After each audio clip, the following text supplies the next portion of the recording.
Olin sunnitud hetkeks katkestama oma mõttelõnga, sellepärast, et selle piirkonna üks sõna otseses mõttes lollakamaid koeri tormas siia põllu peale, kus ma istun ja kus on ümberringi nii palju avarust ja siin on nii tore ja need majad taamal on ju päris kaugel tegelikult. Iseenesest on siin niisugune tore põld ja siin on väike nurgake mul tehtud, aga siin käiks koertega jalutamas, aga see on üks erakordselt loll koer. Minust on ta loll ja arg ka ja ta plärtsub ja peremehel on nii sant, eks tema pärast. Ja Kari ei ole isegi ta peale tige, vaid Kari lihtsalt vaatab, et see on täiesti loll koer, eks, täiesti loll koer. Tegelikult see sobib siia sellesse konteksti, see loll koer. Sellepärast, et ta klähvib.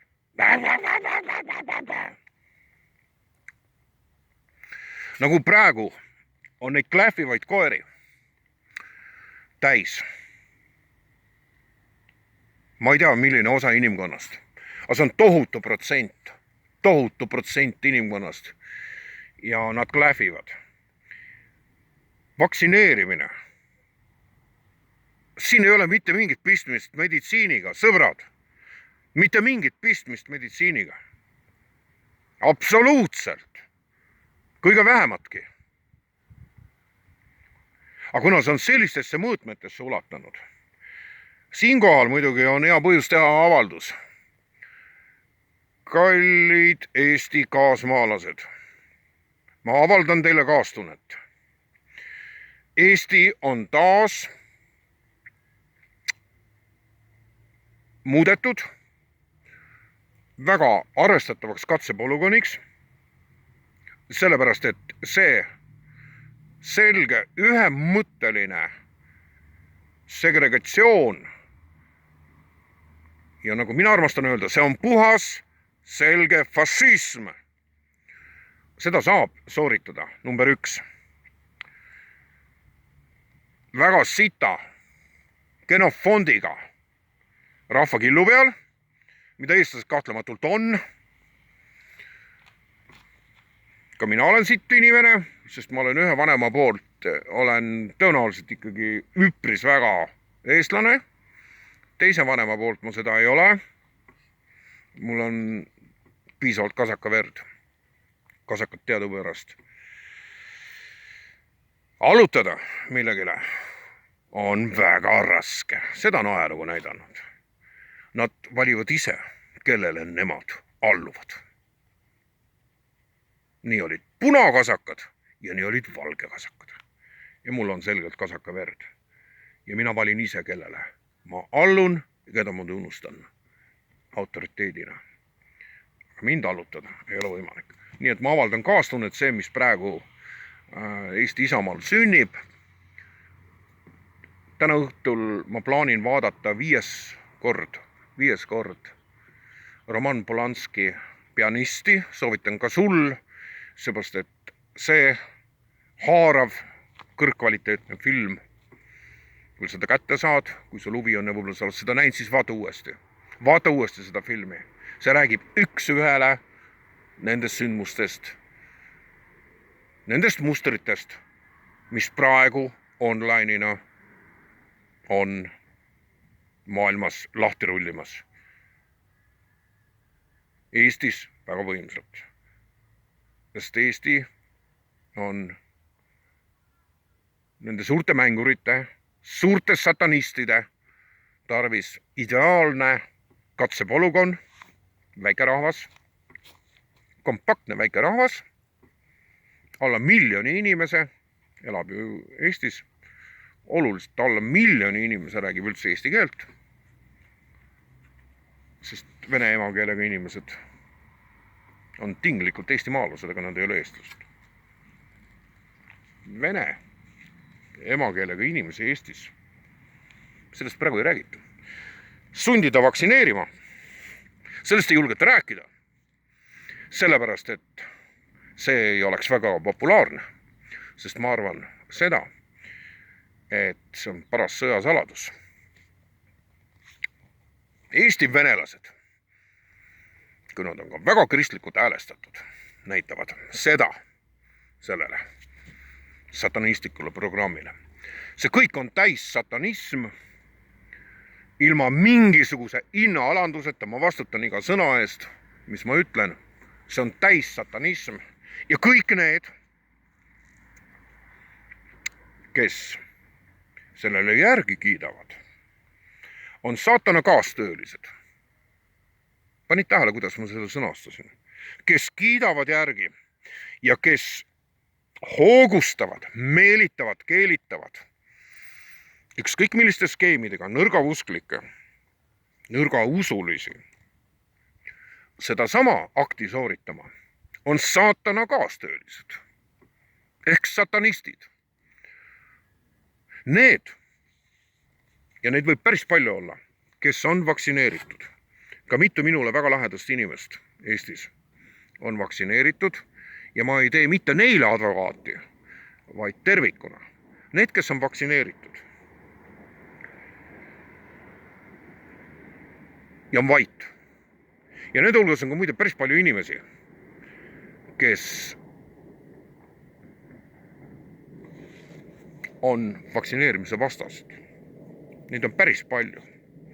Mis asjaoludel need inimesed on selle otsuse teinud? See jäägu nende ja Jumala vaheliseks asjaks. Aga need, kes kiidavad järgi sellele, on selgelt saatana meelevallas. Aga saatan kuulub hävitamisele. Olukorrad lähevad kordades keerulisemaks. Uskumatu tasemeni võib see välja viia. Täiesti ettearvamatute tulemiteni. Rahva käes ei ole tulirelvi, vastu pole millegiga hakata. Hispaanias, muide need trikid läbi ei lähe. Hispaania on niivõrd suur rahvas. Siin rakendati kohe kogu selle komöödia, tragikomöödia nimega COVID-19 pandeemia. Alguses rakendati siin küll erinevaid repressioone elanikkonna peal lockdowni ajal, aga sellist asja nagu koroonapasside juurutamine maal, kus elab umbes täpselt 60–65 miljonit inimest, nad ei tea ise ka seda, kui palju siin on. Siin on ju meeletult neid nii-öelda suvehispaanlasi. Rannikualad on täis, siin on määratlematult mitmed miljonid inimesed kogu aeg, nii et see arv, mida sa võid Hispaania rahva arvu kohta lugeda kuskilt andmebaasist, on väga tinglik. Siin ei ole võimalik rakendada seda koroonapasside ehk seda fašistlikku printsiipi, mis on nüüd jõuliselt Eestis lahti rullimas. Siin ei lähe see trikk läbi. Siin ei lähe see läbi. Eestis läheb läbi. Täpselt ma ei tea, mis on Lätis parasjagu toimimas. Lätis ka tõenäoliselt lükatakse see läbi. Mis Soomes, mis on oluliselt suurem riik, seda ei tea. Seal ei ole see praegu veel, ilmselt ei ole nii jõustunud. See on fašism ja see on fašismi üks vorm. Vaata filmi Pianist, Roman Polanski, väga omapärase saatusega filmirežissöör, nii-öelda skandaalse saatusega, aga ma arvan, et ta on geniaalne filmirežissöör ja tema skandaalsus oli jumal teab, millest tingitud tegelikult. Miks ta saadeti välja oma kodumaalt ja nii edasi ja tagasi. Vaata seda filmi ja nii mõningi asi saab selgemaks. Ma olen antifašist täiel määral. Ja mul ei ole midagi kogu selle vaimsuse vastu, mis hõlmab Eestis nii-öelda Sinimägede rahvast. Sest ka minu vanaisa oli Sinimägedes. Ja ta ei olnud mitte tavaline relvakandja, vaid ta oli kõrgem ohvitser. ta tuli sealt eluga välja ja minu silmad ja minu isa silmad ei ole teda näinud, sest ta sureb Rootsis 78. aastal ja ta oli kõrgem SS ohvitser. Mul ei ole midagi selle vastu. Ma austan neid mehi. Ma austan kõike seda seltskonda, kes hoiavad üleval sõnumit nendest vapratest meestest ja poistest, kes olid Wehrmachti ja SS vormis oma mõtetes Eesti kaitsel väljas. Aga fašism tervikuna on mulle täiesti vastuvõetamatu ja Aadu ei ole minu silmis mitte midagi muud kui üks satanistlik skisofreenikust türann. Just nimelt türann, mitte diktaator. Ma ei aja neid kahte asja naljalt enam segi tänapäeval. Patja Lukašenko on valgustunud diktaator, aga ta ei ole türann. Ta on diktaator. Isegi Putin annab natukene juba diktaatori mõõdu välja. Natukene. Tal jääb natukene muidugi, tal ei ole nii suured munad kui Lukašenkol. Patjal on haaret. Aga Aadu oli tüüppaljas skisofreenikust türann. Tüvisõna türann meenutab ühte teist väga selgelt määratletavat eestikeelset sõna. Fašism on minu jaoks out. Igasugused ismid on mulle out tegelikult. Ja mul on vähemalt hea meel, et ma ei ole päris üksi. Ma tean, et täiesti uusi mõttekaaslasi, täiesti uusi vaimseid kaaslasi on ühtäkki siginenud hulgi Eesti Isamaal. Inimesed, kellega mul ei olnud veel aasta tagasi osadust. Nad on täna minu armsad õed ja vennad. Ja nende hulgas on väga erineva usutunnistusega inimesi. Väga erineva usutunnistusega. See on kummaline. Toimub selline uskumatu niisugune mixing, kus kohas, nagu ma arvastan öelda, sinna selle jõe kaldale, kus olen mina,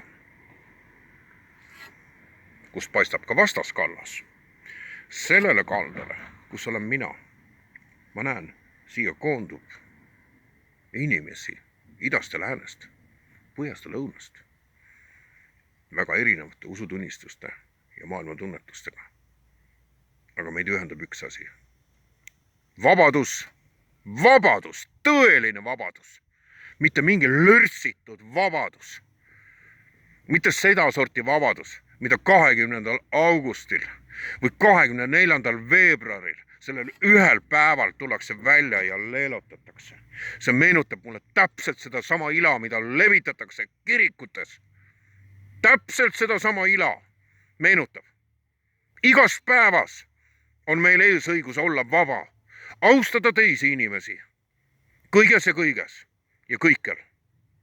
Aga eelkõige austada enda vabadust, otsustada nende asjade üle, mis on inimõigused ja mida praegu kistakse käest võimsalt ja jõuliselt saatana poolt. Ja elav Jumal laseb sellel sündida. Miks? Seda ma täna ei tea.